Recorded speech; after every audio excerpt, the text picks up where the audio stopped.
Hello everyone, আসসালামু আলাইকুম। আশা করি সকলে ভালো আছো। আমিও ভালো আছি। তো আজকে আমরা দেখাবো তোমাদেরকে উচ্চতর গণিতের ম্যাট্রিক্স। এটা টোটালি একটা নতুন একটা কনসেপ্ট, যেটা আমরা আগে কখনো এসএসসিতে পাইনি। তো আমার কাছে আবারও যেটা ফিজিক্সে দেখাইছি যে বইয়ের বিষয়টা, তো আপনারা যে কোনো বই ফলো করতে পারেন। আমি অক্ষরপত্র আর এসিও আহমেদ স্যারের বই দেখাবো আপাতত প্রথম পত্রের ক্ষেত্রে। দ্বিতীয় পত্রের ক্ষেত্রে তখন আবার আলাদা দেখা যাবে। তো আরেকটা কথা কি যে আমরা গণিতের ক্ষেত্রে জিনিসটা কেমন, যে গণিত মনে রাখতে চায় না সব সময়।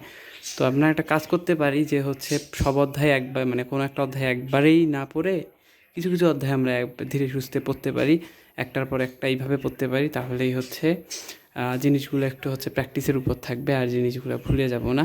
তো আজকে তেমনই আমি একটা কনসেপ্ট দেখাবো, সেটা ম্যাট্রিক্স। এটা ম্যাট্রিক্সের প্রথম ভিডিও। তো দেখি কি কি বুঝাইতে পারি তোমাদেরকে, আর দেখা যাক কেমন হয়। আর অবশ্যই অবশ্যই আমাকে ফিডব্যাক আপনারা জানাবেন। সো শুরু করা যাক। ওকে, তো সবার প্রথম কথা ম্যাট্রিক্স জিনিসটা কি। ম্যাট্রিক্স জিনিসটা এমন একটা জিনিস, আমি এসইউ স্যারের বই থেকে তোমাদেরকে দেখাচ্ছি সংজ্ঞাটা জিনিসটা কেমন। তো ম্যাট্রিক্সের জিনিসটা কেমন, যে ম্যাট্রিক্স কয়েকটি তথ্য বা ডাটা বা সংখ্যাকে সারি বা স্তম্ভ এর সাহায্যে আয়তাকার বিন্যাসে সাজিয়ে যথাযথ প্রতীক ব্যবহার করলে তাকে ম্যাট্রিক্স বলে। আধুনিক গণিতে এর ব্যবহার ব্যাপক রয়েছে, সেগুলো আপনারা যারা নিজেদের ইচ্ছায় পড়ে নেবেন। জাস্ট আমি ম্যাট্রিক্সের সংজ্ঞাটা বললাম, আমি জাস্ট এখন দেখাই ম্যাট্রিক্স জিনিসটা কেমন, কী হাবি যাবে এইসব। তো দেখেন, এইটা মূলত একটা ম্যাট্রিক্স। ম্যাট্রিক্স জিনিসটা কি, যে এখানে একটা ডাটা দেওয়া থাকছে, যেমন এ বি সি ডি। একটা ডাটা দেওয়া থাকতেছে, এটা আমি আর আলাদাভাবে লিখতেছি এ বি সি ডি। ম্যাট্রিক্সকে আমরা এইভাবে তৃতীয় বন্ধনীর মধ্যে রাখি। এই ডাটাগুলোকে আমরা যখন তৃতীয় বন্ধনীর মধ্যে রাখি, তখন একে ম্যাট্রিক্স বলা হয়। আর ম্যাট্রিক্সের এখন কথা ম্যাট্রিক্সের এখানে দেখেন, আমি যেগুলো কমলা কালার দিয়ে দাগ টেনে রাখছি এই পাশে, অর্থাৎ এই সব বরাবর যেগুলো, সেগুলোকে বলা হয় সারি। আর যেগুলো উপর থেকে নিচে, সেগুলোকে বলা হয় কলাম।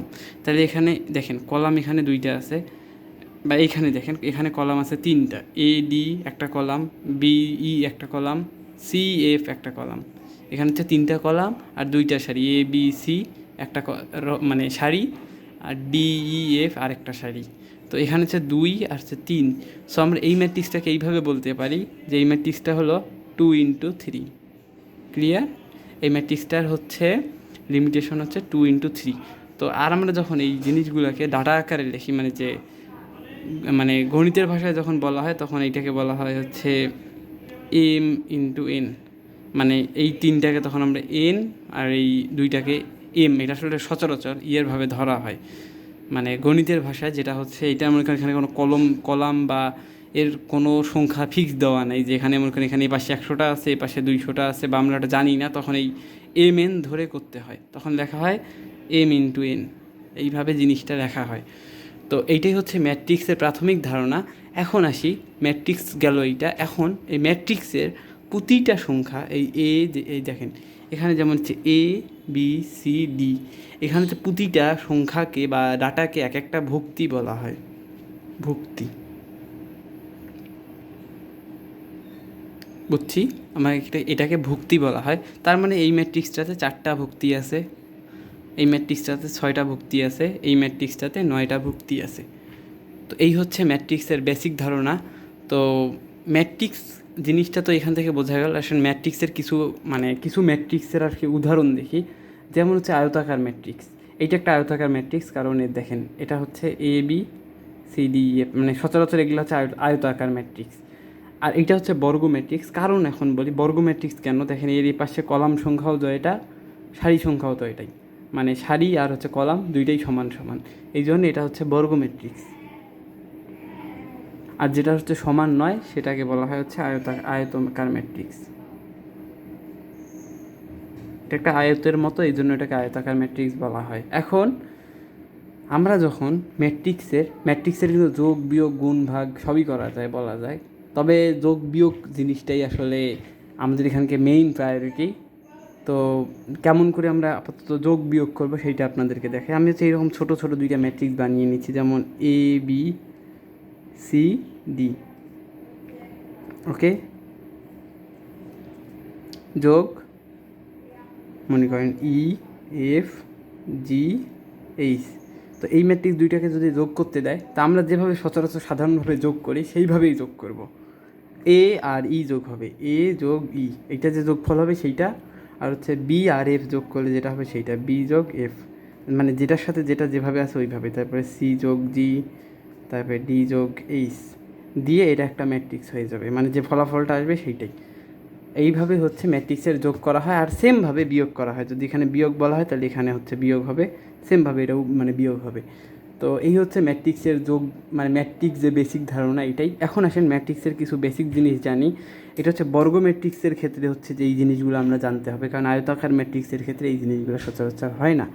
তো বর্গ ম্যাট্রিক্সের আমি অন্য কালিয়ে নিচ্ছি, এই যে এ ই আই, এই সোজায় এ ই আই, এই যে অংশটুকু এইটাকে বলা হয় কর্ণ। কর্ণ কেন বলা হয়, আপনারা হচ্ছে দেখেন যে যখন আমরা একটা বর্গ আঁকি এইরকম, তখন এই যে এইটা আর এইটা যখন আমরা আর কি লাগাই দিই, তখন এইটাকে একটা কর্ণ বলা হয়, এটাকে একটা কর্ণ বলা হয়। তো এইটা একটা কর্ণ, আর হচ্ছে এটাই কলম লেখে, হ্যাঁ লেখে, এটা আরেকটা কর্ণ। মানে এক্স মানে ক্রস আকারে যেটা হবে সেইটা হচ্ছে কর্ণ বলা হয়। এখন এইটার মধ্যে কথা আছে, দুইটা কর্ণ, যেটা হচ্ছে প্রথম থেকে শুরু হয়ে একদম শেষের মাথায় পৌঁছায় সেটাকে বলা হচ্ছে মুখ্য কর্ণ। আর যেটা হচ্ছে মানে ওর অপোজিট যেটা, সেইটাকে বলা হচ্ছে গৌণ কর্ণ।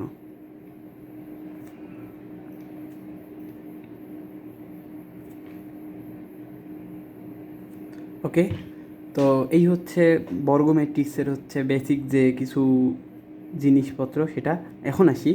এই মুখ্য কর্ণগুলোকে যখন যোগ করা হবে তখন তাকে বলা হবে হচ্ছে ট্রেস। ওকে, তো ট্রেস জিনিসটা কি বোঝা গেছে সবার, আশা করি। তাহলে এখানে যে আমি এখন যে এইটাকে আলাদা করে এখানে নিয়ে এসেছি, তাহলে এখানে যদি বলা হয় যে এই ম্যাট্রিক্সটা যদি ট্রেস নির্ণয় করতে বলা হয়, তখন কি হবে, এ যোগ ই যোগ আই সমান সমান হচ্ছে এইটার ট্রেস, মানে এইটার যেটা যোগফল সেইটা সমান সমান হচ্ছে ট্রেস। ওকে, ক্লিয়ার? তার মানে হচ্ছে এইগুলা গেল হচ্ছে এই ম্যাট্রিক্সের, বর্গ ম্যাট্রিক্সের বেসিক।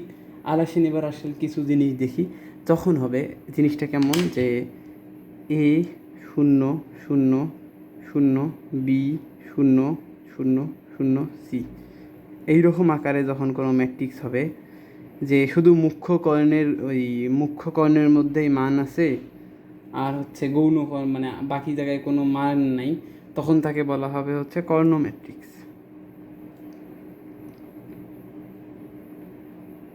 এটাকে বলা হয় কর্ণ ম্যাট্রিক্স। ওকে, এবার আরেকটা জিনিস দেখি, কর্ণ ম্যাট্রিক্সেরই আরেকটা আবার আপডেট ভার্সন আছে, সেটা হচ্ছে এ শূন্য শূন্য আবার শূন্য, তারপরে হচ্ছে এ আবার শূন্য শূন্য শূন্য এ। মানে এই মুখ্য কর্ণের যে মানগুলো, এগুলো যখন সবগুলোই প্রতিটাই যখন সেম হবে, তখন তাকে বলা হবে স্কেলার ম্যাট্রিক্স।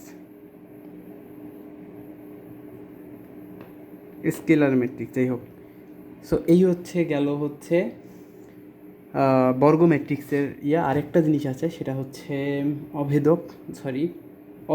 অভেদকটা জানা দরকার।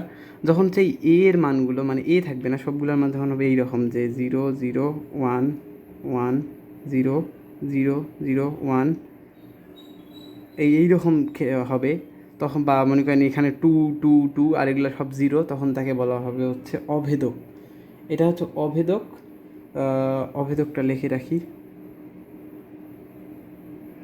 এবারে হচ্ছে একটা হচ্ছে শূন্য ম্যাট্রিক্সটা কেমন, যখন মানগুলো সবগুলোই শূন্য, কোনোটারই কোনো মান নেই, শূন্য, তখন তাকে বলা হবে হচ্ছে শূন্য ম্যাট্রিক্স।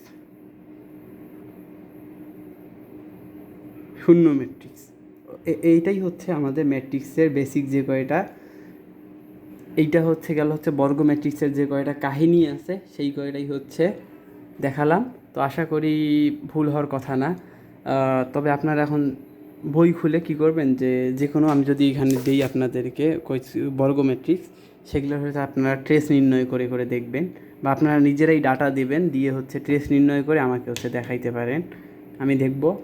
আর ধন্যবাদ সকলকে, দেখা হবে নেক্সট ভিডিওতে। টিল দেন, আল্লাহ হাফেজ।